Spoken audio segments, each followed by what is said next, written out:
I finished the next 7 days of the 28-day challenge, so I'm back to document my findings. I continued on in the Good Vibes, Good Life book, but this time it was talking about something different, so I wanted to include that.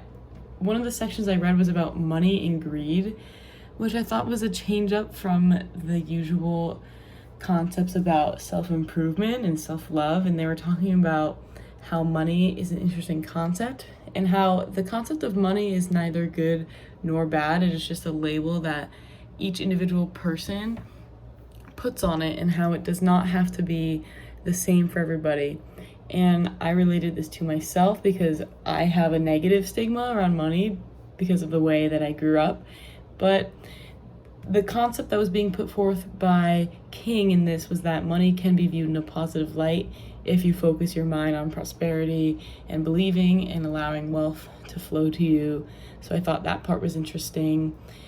Continuing on, I was kind of nearing the end, and this is where the author really began to wrap up all the concepts that he had been talking about. So he began to explore the word happiness, and he had stated how he put off using the word happiness for most of the book because he wanted to really get into it in the end and talk about how to truly sustain happiness. And one of the concepts that stuck out to me was that in order to really sustain happiness, people have to work on self-mastery of self-love, which is an inward journey.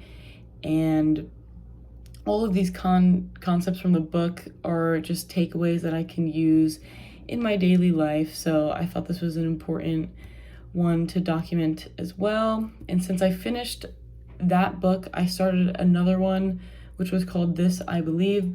And it didn't have an exact author. It was just about different philosophies of different people. So it was a compilation of everyone's short stories and just different lessons that they had learned all in kind of one book. And one of the first stories I read in that book that stuck out to me, it was called In Giving I Connect with Others by Isabel Allende. And she had mentioned how she had to take care of her terminally ill daughter. And she had really learned that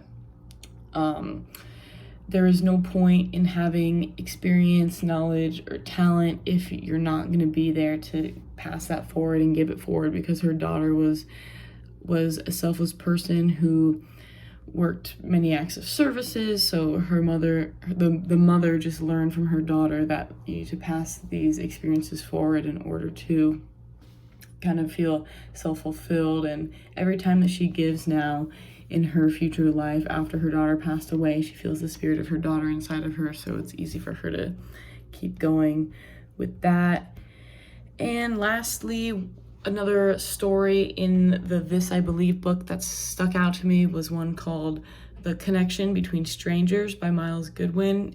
He was recounting how he was a soldier that came back from Vietnam, and he was on the plane, and just a random stranger had just kind of greeted him and just made some small talk with him, and it made him feel very kind of welcomed home because he hadn't had a social interaction in quite some time since he was away at the war. So it kind of just was like a special moment for him, for just a random person to extend this positive interaction. So he was passing forward the concept that no matter like who you are or who you're interacting with, always see if you can just form a positive connection with strangers or do something nice for them, because you don't really ever know what they are going through and how much something small could really mean to them, like that small gesture meant to the soldier.